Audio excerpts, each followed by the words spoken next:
Homeopathy হচ্ছে আমরা লক্ষণ সাদৃশ্য দেখে আমরা ওষুধটা নির্ণয় করি।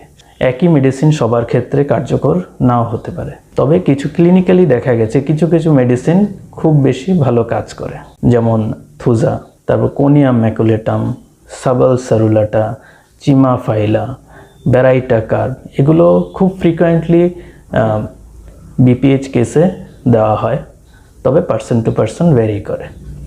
আর সেটাও একজন খুব প্রশিক্ষণপ্রাপ্ত, যার খুব এক্সপিরিয়েন্স আছে এরকম হোমিওপ্যাথি ডাক্তারের কাছে চিকিৎসা করানো উচিত।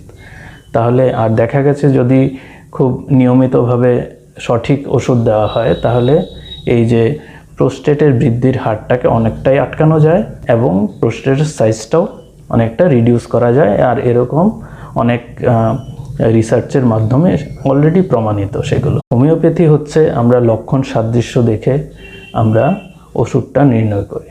একই মেডিসিন সবার ক্ষেত্রে কার্যকর নাও হতে পারে, তবে কিছু ক্লিনিক্যালি দেখা গেছে কিছু কিছু মেডিসিন খুব বেশি ভালো কাজ করে, যেমন থুজা, তারপর কোনিয়াম ম্যাকুলেটাম, সাবাল সারুলাটা, চিমাফাইলা, ব্যারাইটাকার, এগুলো খুব ফ্রিকোয়েন্টলি বিপিএইচ কেসে দেওয়া হয়, তবে পার্সন টু পার্সন ভ্যারি করে।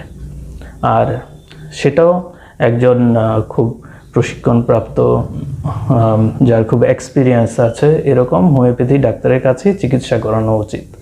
তাহলে আর দেখা গেছে যদি খুব নিয়মিতভাবে সঠিক ওষুধ দেওয়া হয় তাহলে এই যে প্রোস্টেটের বৃদ্ধির হারটাকে অনেকটাই আটকানো যায় এবং প্রোস্টেটের সাইজটাও অনেকটা রিডিউস করা যায়। আর এরকম অনেক রিসার্চের মাধ্যমে অলরেডি প্রমাণিত সেগুলো।